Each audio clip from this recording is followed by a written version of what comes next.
Night fell across the South Pacific in early 1944, the salt-laden mist clinging to the low coastal hills of New Guinea, while inland the jungle rose and fell like breathing beasts. At the temporary airfield, battered tents and crates lay beneath the wing of a B-25 that the mechanics had transformed into something new and terrible. Its transparent nose glass removed and replaced by a solid strafer metal nose, bristling with fixed forward-firing 50-caliber machine guns. Field workshops having welded extra gun pods to the fuselage sides, cheek mounts that held more of those heavy-barreled 50-caliber guns, and the aircrew called the modified bomber. Before we jump back in, tell us where you're tuning in from, and if this story touches you, make sure you're subscribed because tomorrow I've saved something extra special for you. The flying cannon, as if giving a name could tame its appetite, Captain Joe Hammer Hayes, hardened by months of low-level strike runs and by loss, inspected the rows of barrels, each one a black tooth glinting in the dim floodlight, and ran a gloved finger along the mounting plates, as if feeling the machine for temperament. He counted aloud without thinking, 18 of the bastards now, and the ordnance officer Warren grinned and said it was enough to chew a convoy into pieces and spit them out across the sea. For a week earlier in a standard armed B-25, Joe had led a shipping strike and watched as light anti-aircraft fire pinned them down, a single freighter managing to limp away while his crew returned with empty adrenaline and heavier silence.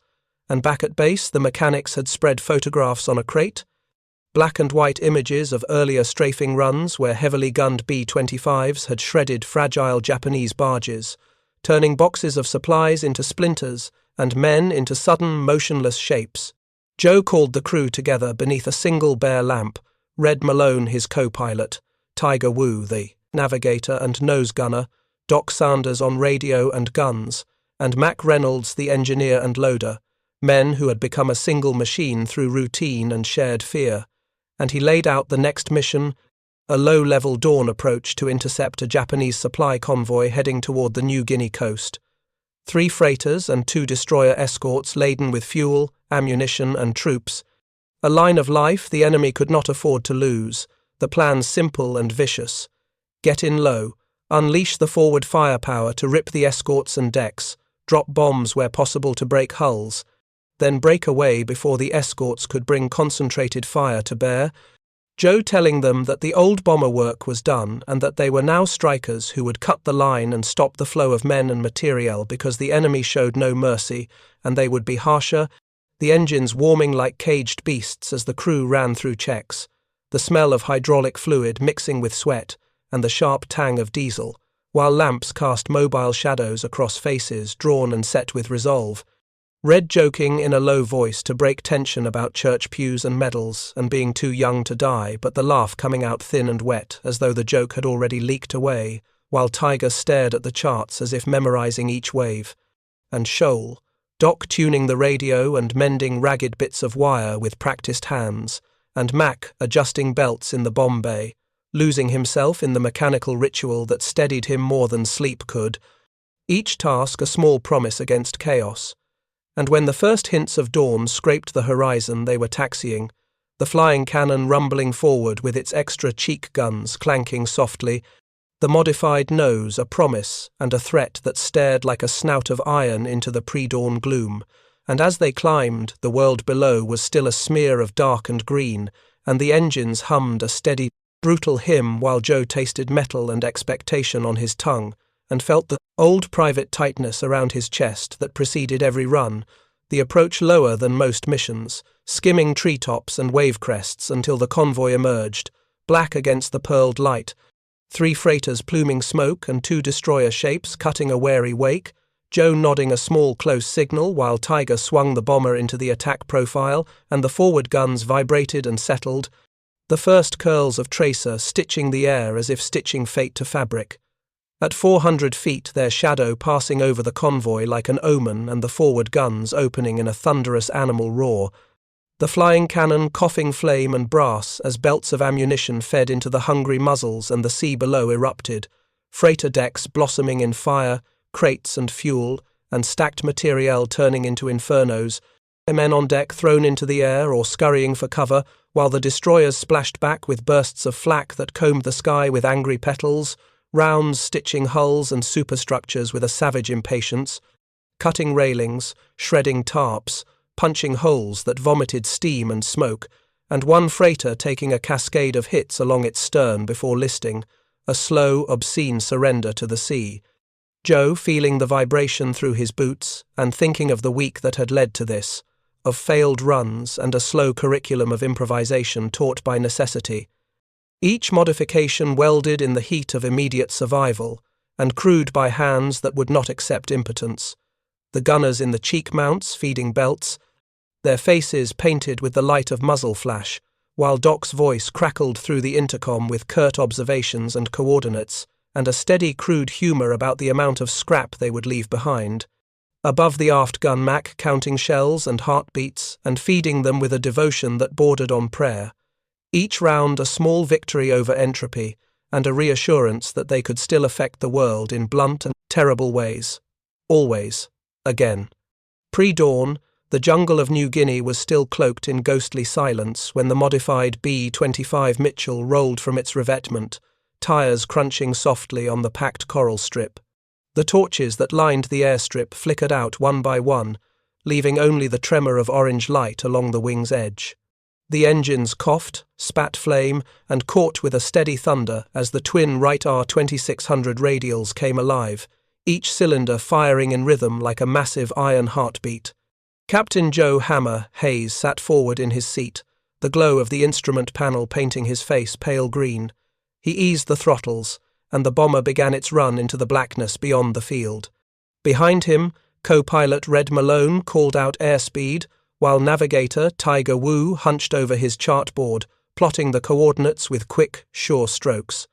Their target, 3 Japanese freighters and 2 destroyer escorts, was expected near the narrow channel the locals called the Coral Cut. They would strike at first light. The bomber roared into the low Pacific sky, lifting over palm silhouettes and vanishing into cloud. Above, the stars were faint and dying in the eastern haze. Joe levelled off at barely 200 feet, the altimeter needle trembling against the dial. The sea below looked like shifting black glass. Every vibration, every gust, pressed against the controls with the weight of risk. "Never flown this low, Captain," Red muttered, his voice dry but steady. Joe's mouth twitched into a half-smile. "We're not level bombing from 8,000 feet anymore, Red. This is treetop flying, wave skimming. We bring the terror now." The B-25's nose guns, 850 caliber Brownings bolted into a solid metal cone, caught the faintest shimmer of dawn. They gleamed like teeth ready to bite. In the belly, Doc Sanders checked the radio frequencies while Mac Reynolds inspected the ammo belts feeding into the cheek mounts. "All loaded and locked," Mac reported. The metallic clicks echoed through the fuselage. Joe nodded. "Good. Once we hit that convoy, I don't want any gun silent." As the first light crawled across the horizon, the sea ahead became a vast slate-grey mirror. Tiger leaned forward, eyes fixed through the plexiglass blister. "There they are," he whispered. "Direct ahead, altitude 1,500, reducing." Through the morning haze, dark hulls appeared 3 freighters in column, smoke rising faintly from their stacks, escorted by 2 destroyers weaving like anxious shepherd dogs. Japanese sailors were visible on deck, small moving figures around crates and fuel drums, unaware that death had already taken aim. Joe tightened his grip on the yoke and banked left, bringing the bomber's nose level with the convoy's lead freighter. The other 2 B-25s in their section followed, sliding into formation just off their wings. The principle was simple and brutal. Saturate the convoy with forward fire before releasing bombs. Red's knuckles whitened as he steadied the throttle. "They'll never see us coming," he murmured. "Doc, eyes on their flak mounts," Joe ordered. "Any sign of prep?"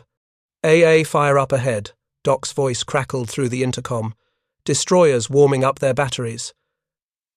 "Don't worry," Mac cut in from the waist gun position. "They won't like what we brought."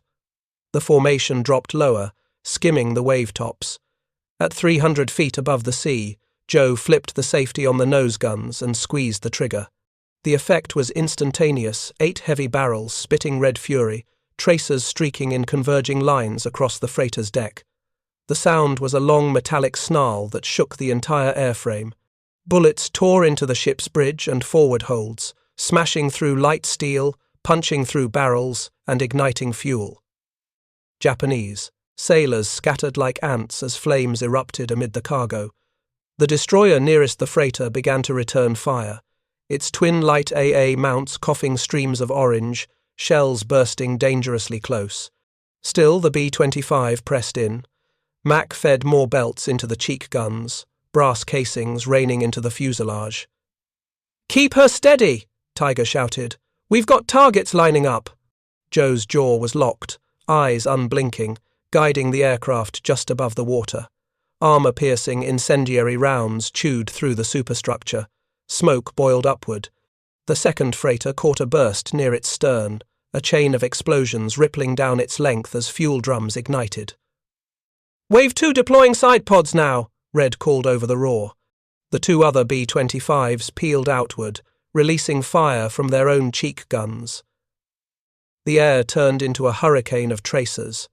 The Convoys' formation dissolved into chaos, the destroyers veering to protect the burning freighters, one of them already listing. Joe glanced down the gun sight and saw the Convoy's tanker, a squat vessel trailing the column glow faintly from internal fire. "Fuel tanker aft of second freighter hit," Tiger reported. A second later, a bloom of orange fire lit the horizon, reflecting across the sea like molten glass. But the Japanese were not helpless. Light guns from the destroyers began spitting defiance. Tracer arcs crossed the Mitchell's path. "Incoming!" Doc yelled. A sudden explosion near the right wing jolted the plane hard, throwing Joe against his harness. "Got one through right nacelle," Mac shouted, oil pressure dropping. The engine sputtered, then caught again, coughing smoke. "Hold her steady," Joe barked. "She can take it. Those reinforced plates are earning their pay today." The modifications designed by Ordnance Officer Warren, thicker fuselage ribs, welded mounts, extra armor over fuel lines held the structure together. Even crippled, the flying cannon refused to die. The bomb bay doors opened. Joe released the parafrag bombs, small devices fitted with parachutes that slowed their descent, ensuring the explosives struck deck rather than sea. The trailing parachutes fluttered white against the smoke as the bombs drifted downward. Seconds later, the convoy erupted anew, explosions rolling across the ships, masts bending, smoke rising in thick black columns. The ocean turned the color of rust. "Direct hits!" Tiger cried. 2 freighters burning boat astern. "Keep firing," Joe ordered. "Make sure nothing stays afloat." The B-25's nose guns raked the lead destroyer. The vessel's bow split open under the pounding. One of its gun mounts vanished in a blossom of fire. The second destroyer tried to swing around, its bow wave foaming white, but the strafing kept its crew pinned to the deck. Then, as quickly as it began, the attack was over. The ammo counters neared 0. Joe pulled the throttles back and banked sharply. "Knock it off! Regroup at base," he commanded, voice hoarse. The other bombers acknowledged, smoke trailing from one's port engine. The flying cannon climbed, shuddering, from sea level to 1,000 feet, punching into the grey clouds that hung like curtains over the Pacific. Below them, the convoy lay in ruin, 2 freighters sinking by the bow, another crippled and burning, both destroyers smouldering, one dead in the water. The rising sun caught the flames and turned them into brief crimson banners over the waves. Red exhaled a long breath he hadn't realized he was holding. "Well, Captain," he said quietly, "that ought to slow their supply line." Joe glanced once over his shoulder, eyes fixed on the smoke columns dissolving into dawn. "No one wins in this," he murmured, voice low. "We just live to fly another day." The B-25 turned north, engines growling, their shadows vanishing into the morning mist as the Pacific swallowed the wreckage below an ocean of silence, holding its secrets for another war, another reckoning. The roar of engines fades as the modified Mitchell rolls across the dusty strip, its twin propellers spinning down into silence. Smoke curls from the exhaust ports, mixing with the scent of oil, gunpowder, and salt carried inland from the South Pacific. The B-25 comes to a stop near the revetment, its nose guns dark and glistening with soot. Empty shell casings rattle loose beneath the fuselage, clinking onto the dirt like spent echoes of the chaos above the sea. The ground crew rush forward, ducking under the wings, faces streaked with grime and sweat. They know the sound of returning ghosts' planes that left uncertain, men that came back changed. The crew climbs down one by one. Red is first, his flight suit torn at the shoulder, a strip of blood dried along his arm. "Just a graze," he mutters, brushing off concern, but the limp in his step betrays him. Behind him follows Doc, his eyes sunken from hours without sleep, clutching a dented medkit like it were a holy relic. Sparks and Murphy, the gunners, drag their gear toward the briefing tent, laughing in short, brittle bursts that sound more like relief than humour. Joe Hammer stays behind, standing by the nose of the aircraft. He runs his hand along the blackened metal, feeling the heat still pulsing through it like a living thing. Mechanics swarm around the plane. They pull open access panels, inspect shredded wiring, and collect the long belts of empty 50 caliber cartridges trailing from the gun ports. The smell of burnt cordite hangs heavy. A rivet has popped loose along the fuselage. A mechanic taps it with a wrench, shakes his head, and murmurs something about miracles. The B-25 looks battered but unbowed like the men who flew her. The intelligence officer arrives, clipboard in hand, the ever-present cigarette dangling from his mouth. "Hell of a run, boys," he begins, flipping through the pages. Enemy radio intercepts confirm it. That convoy was carrying over 3,000 troops, plus multiple tons of fuel and ammunition.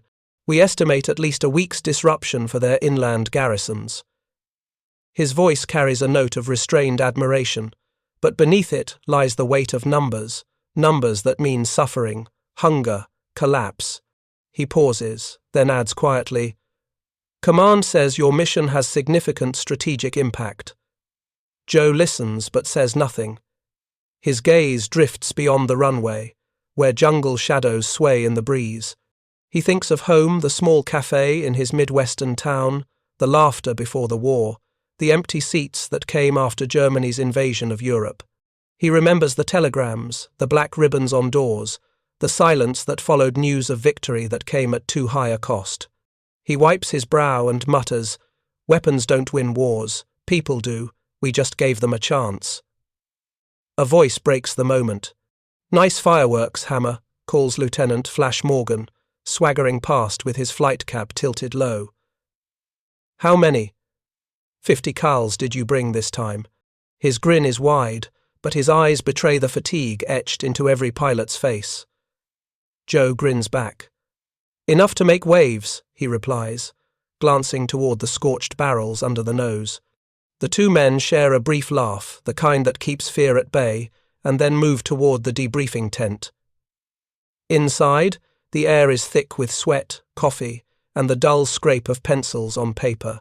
The unit commander stands before a chalkboard filled with hastily drawn maps and strike routes. He taps a line of figures with his pointer.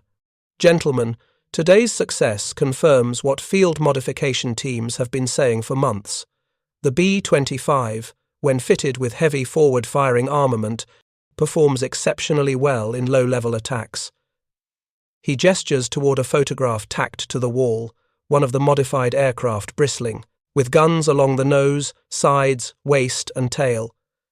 Some of these birds are carrying up to 18, 50 caliber guns. Effective? Undeniably. Costly? Also, yes.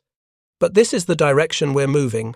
Production models will integrate these modifications for anti-shipping and strafing missions. A murmur passes through the room. Some men nod with pride, others frown at the implications. More firepower means closer engagements, more risks, more blood. Joe raises his hand. "Sir, I'd like to volunteer for the next sortie," he says. The commander studies him for a moment, then nods slowly. "Noted, Captain Hammer." Outside, Flash catches up, eyebrows raised. "You sure you want another dance with hell?" Joe's answer is quiet but certain. They're going to remember hearing our 50 cals before they see us. The words linger, heavy and resolute, as the twilight deepens over the field. The crew disperses. Some head for the mess hall, others for the med tent. Doc limps toward the latter, his uniform streaked with oil and dried seawater. Inside, the medic tends to him wordlessly, cleaning his scraped leg and bandaging Red's arm beside him. The low murmur of pain, the hiss of disinfectant, and the distant hum of generators fill the silence. Later that night, reports come in. 2 landing craft survivors were found adrift amid oil slicks and debris. The sea had claimed most of the rest. Sharks circled the wreckage, the water dark with fuel and shadows. The survivors' odds had been improbable from the start. The men in the tent listen as the news is read aloud, but no one speaks. Each knows that every victory is bought with unseen graves. Outside, rain begins to fall. It drums softly on the wings of the Mitchell, washing away soot but not memory. The plane stands like a monument, its metal scarred, its guns silent. Joe sits beneath the wing, cigarette glowing faintly in the dark. Flash joins him, settling on a crate. For a while, neither says a word. The only sound is the rain, steady and cleansing, a rhythm as old as war itself. Finally, Flash exhales. You ever think about what it costs, Hammer? Every convoy we burn, every ship we sink, someone's on the other end of it. Joe nods. All the time. Flash stares at the mud. And yet we go back up. Because if we don't, Joe says softly, someone else pays instead. The rain thickens, blurring the outlines of tents and trucks. Far across the field, lightning flickers over the mountains, distant but steady. The men fall silent again, watching it flash over the jungle, the same jungle that hides the enemy they fight, the same sky they share. When dawn breaks, the airfield stirs with life once more. Crews prepare fresh loads of ammunition. Mechanics rearm the B-25, feeding new belts into the gun mounts, checking hydraulics, refueling tanks. The smell of coffee mingles with that of grease and rain-soaked earth. Joe walks among them, nodding to each man, offering brief words of encouragement. There is no speech, no glory, just the quiet acceptance of another mission. He pauses at the nose of his aircraft. The sun catches on the name painted beneath the cockpit Iron Duchess. The letters are chipped and faded, but the spirit remains unbroken. He touches the metal once more, whispering a promise to the friends who didn't make it back. The intelligence officer passes by again, papers in hand. Command wants you airborne at dawn tomorrow. Another convoy's been spotted heading north. Joe simply nods. The war rolls on like the tide, relentless and consuming. That night, as the camp settles into uneasy sleep, the sound of distant surf drifts through the palms. The men dream of home, of streets untouched by fire, of laughter unbroken by loss. And above them, the stars burn cold and unwavering silent witnesses to both the ruin and the resolve of those who fight beneath them. In the darkness, Joe's words linger like a prayer. Weapons don't win wars, people do. Weeks had passed since their last run, yet the scent of cordite still clung to the airfield like a ghost that refused to leave. The ground crew worked through humid evenings, tightening bolts, refueling tanks, and loading belts of ammunition that gleamed under the work lamps. Word came down from intelligence, urgent, precise, and heavy with consequence. A massive Japanese convoy of 7 ships had been sighted north of the Solomon Chain, heading for Bougainville. Among them, a large troop transport and several armed escorts. The order was direct and cold. Intercept before midnight, strike low, hit hard, and leave nothing afloat. The mission briefing was short, the stakes unmistakable. Joe Hammer listened in silence as the map unfolded before them, lines drawn across a stretch of reef channel glimmering faintly under the lamp. They'll be moving slow, said the intelligence. Preparing and narrating this story took us a lot of time, so if you are enjoying it, subscribe to our channel, it means a lot to us. Now back to the story. Officer, tapping a pencil against the coastline. Loaded with men and fuel. They expect air attacks from altitude, not at 50 feet. That's your window. Around the table, the airmen nodded. There was no bravado this time, no laughter, only the quiet understanding of men who had already seen what war demanded. Out on the field, the Iron Duchess waited. Joe's B-25 had undergone further modifications since her last battle. According to the factory records, she now carried 18 forward-firing, 50 caliber machine guns, 8 in the nose, 4 in cheek pods, and the rest mounted across waist and tail positions. It was a flying gunship, a weapon born of necessity and desperation. As Joe ran his hand along the nose, the metal felt alive, thrumming faintly beneath his palm as if aware of what was coming. The crew loaded their gear in silence. Red checked the side pods, Tiger handled the navigation maps, and Doc tightened the last bolts on the ammunition chutes. The night was moonless, the sea beyond the jungle a sheet of black glass. When the engines roared to life, their thunder rolled through the palms, scattering the night birds into the air. One by one, the B-25s taxied out, their propeller arcs flashing like blades under the dim floodlights. Joe's voice came through the intercom, calm, steady, commanding. Maintain low profile, 50 feet over water, eyes sharp. The runway lights dimmed, and the planes leapt into the dark sky, swallowed instantly by cloud and salt mist. At low altitude, the sea seemed close enough to touch. The reflection of the aircraft shimmered faintly beneath them like a ghostly twin. Joe could hear the hiss of waves brushing the fuselage. The crew spoke in clipped whispers. 2 minutes to contact, Tiger murmured from the co-pilot seat, his eyes fixed on the radar screen. Then, faint and distant, came the glow pinpricks of yellow light moving slowly across the horizon. There, Tiger breathed. Lookout lights on the stern, cables shifting. Joe's hand tightened on the yoke. Run one, he ordered. Suppress anti-air. Bombers follow. The first burst came like a thunderclap, the roar of 18 guns unleashing at once. Streams of tracers tore through the night, red and white comets slashing across the Black Sea. The B-25 shuddered with each volley. Belt-link casings spilled from the gun ports, raining into the waves below. The convoy erupted in chaos. Searchlights spun wildly, anti-aircraft fire clawed upward, and ships' decks burst into flame. Joe lined up the transport amid the confusion, his guns chewing through the bridge and forward turrets. Wooden decks splintered, masts collapsed under the hammering barrage. "Hit confirmed!" Red shouted from the side turret. "They're trying to launch lifeboats." Joe's eyes hardened. "Deny. Escape," he commanded. The aircraft banked sharply, strafing the lifeboats as they lowered. The sea turned to froth beneath the tracers. Tiger's voice came through, low and uneasy. "Captain, we've got movement landing craft trying to flee."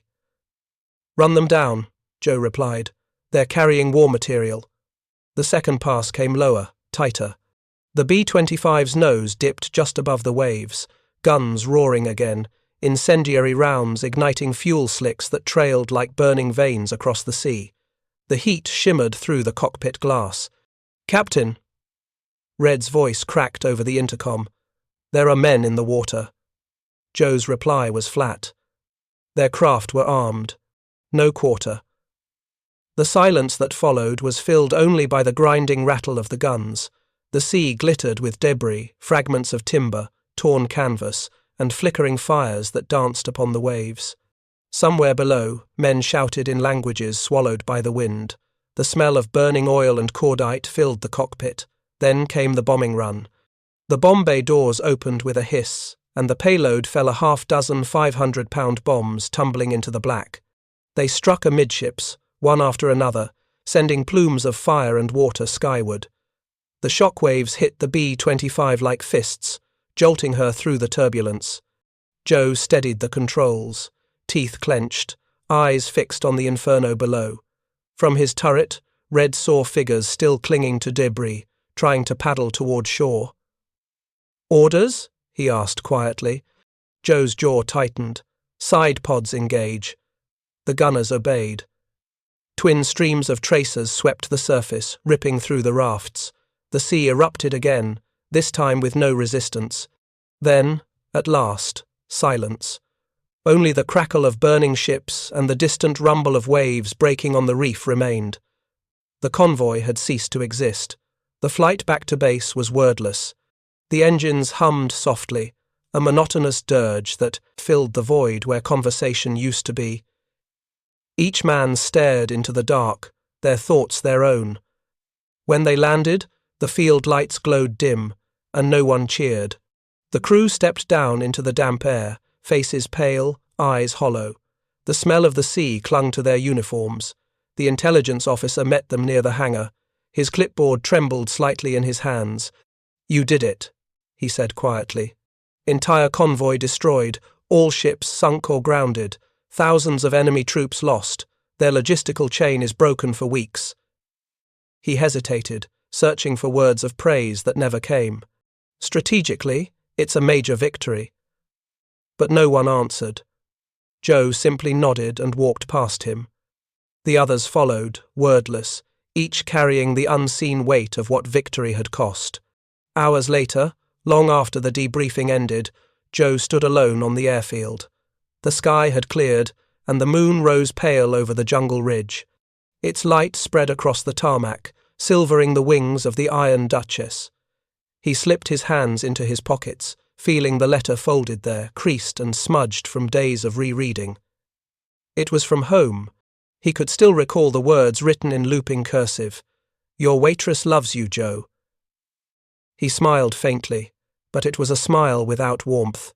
The wind rustled through the palms, carrying the faint scent of the ocean of smoke, of death, of memory.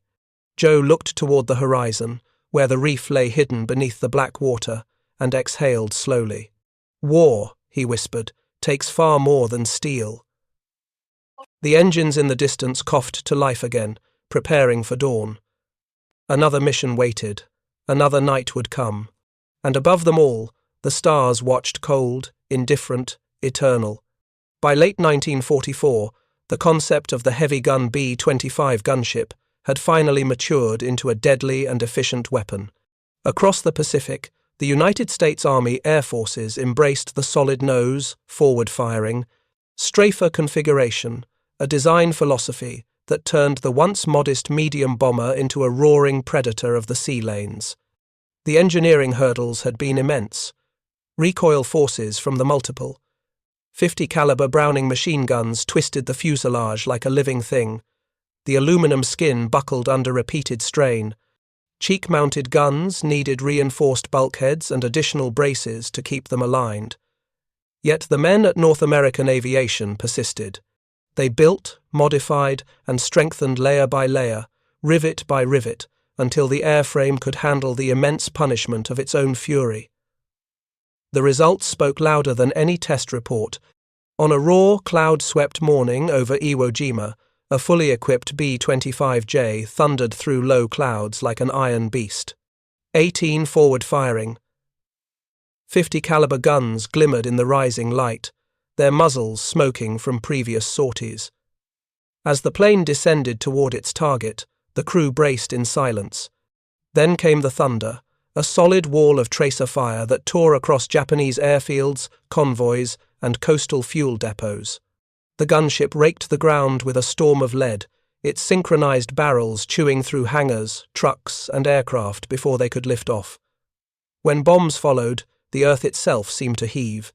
The B-25 turned away in a tight arc, engines howling, the sea below peppered with burning oil slicks.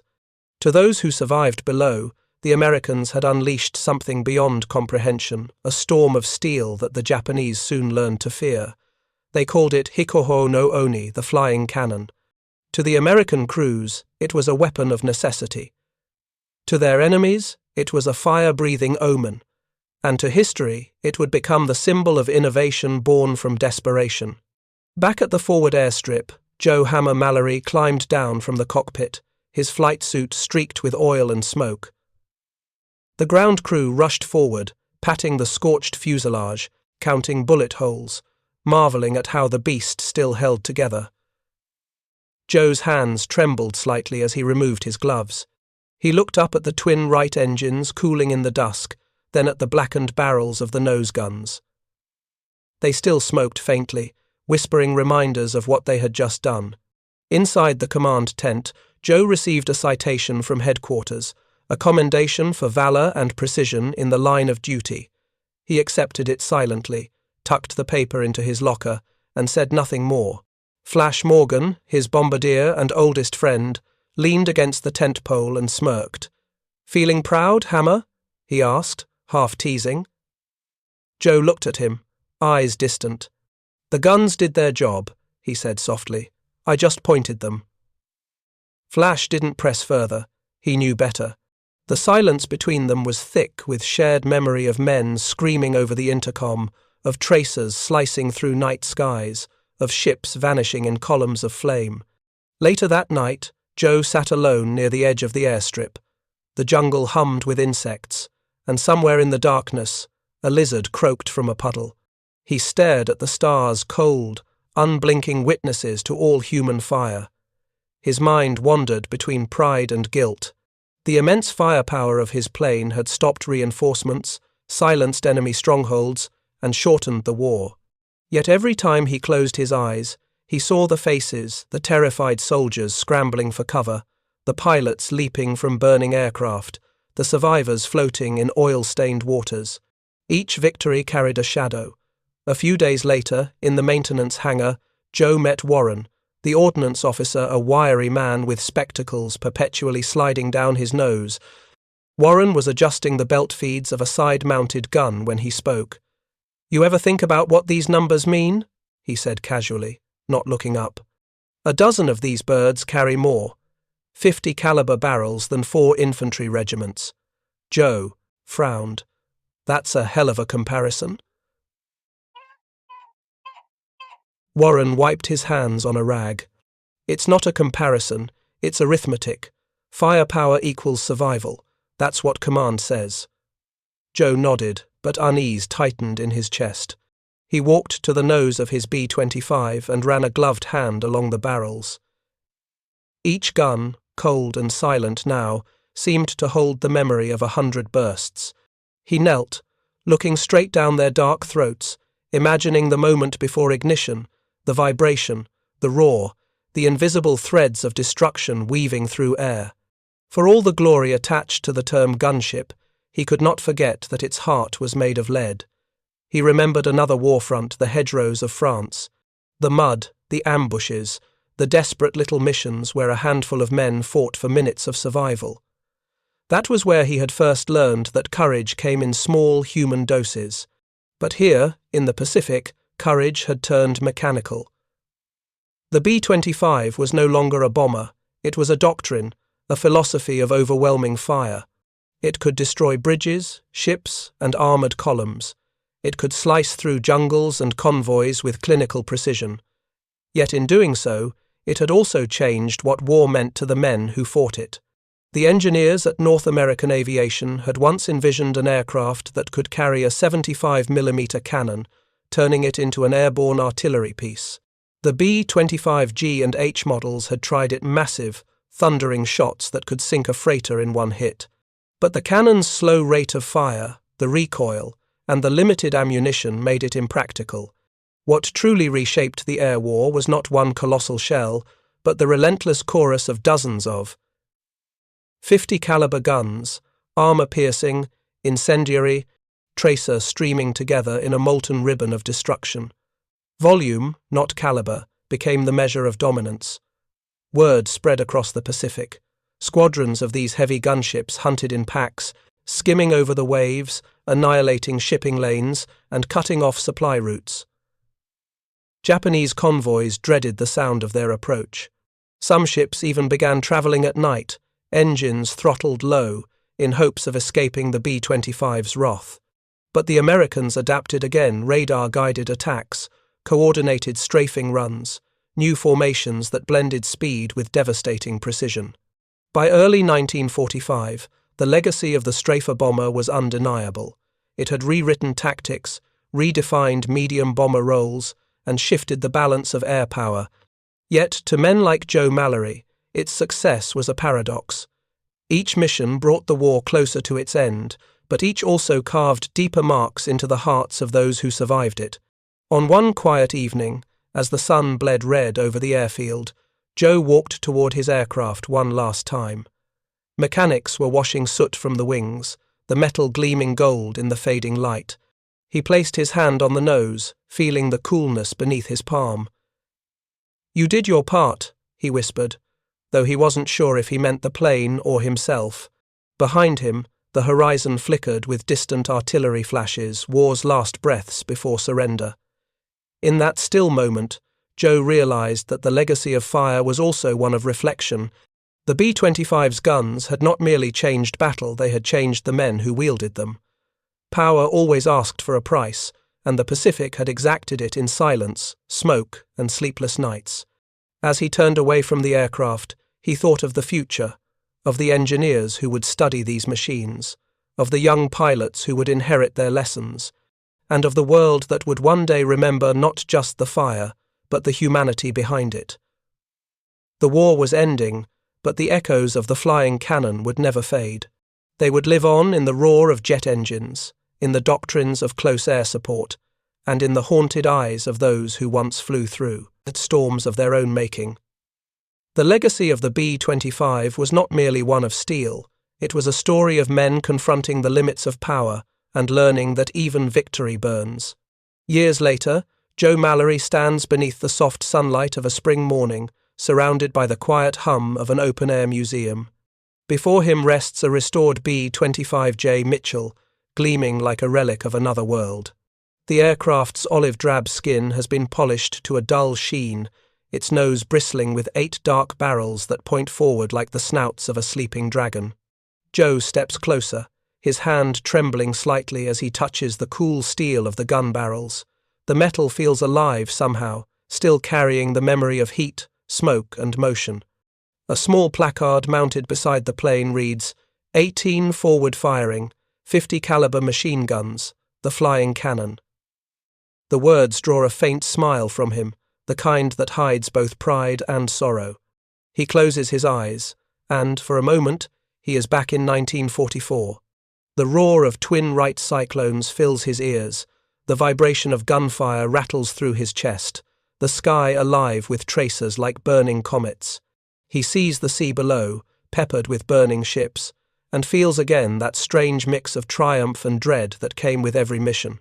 He remembers his crew, Flash Morgan, with his crooked grin, Warren, the ordnance man who could turn a busted gun into gold, and the nameless mechanics who worked through rain and fear to keep their birds flying. Each of them carried their own ghosts, each of them gave something the world would never fully see. A young man interrupts his reverie. The visitor can't be more than 20, wearing a cap embroidered with the words, Pacific Air Museum. His eyes shine with curiosity as he looks at Joe.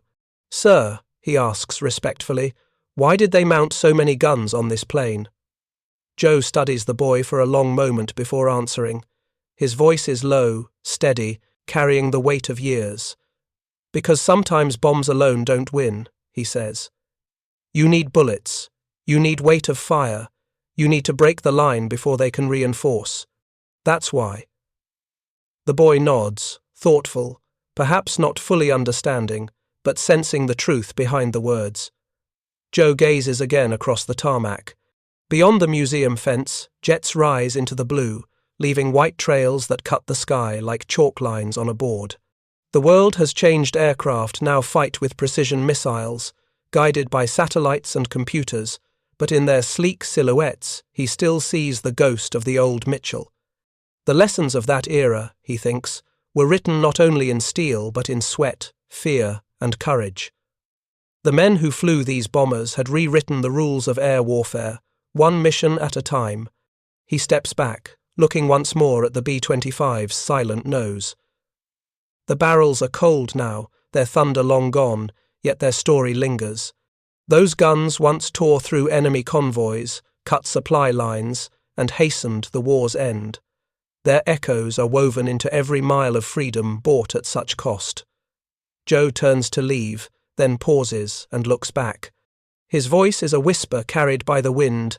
"We mounted the 18, 50 cals, and we made them bleed." The breeze stirs gently across the tarmac. Somewhere, in the hollow space of memory, the faint rumble of engines returns the heartbeat of propellers spinning in eternal rhythm. The wind whistles through the museum's rafters, like distant gunfire fading into time. And for those who still listen, the echo of the flying cannon endures alive in steel, in sky, and in the quiet conscience of those who remember. Up next, you've got two more standout stories right on your screen. If this one hit the mark, you won't want to pass these up. Just click and check them out. And don't forget to subscribe and turn on the notification bell so you don't miss any upload from us.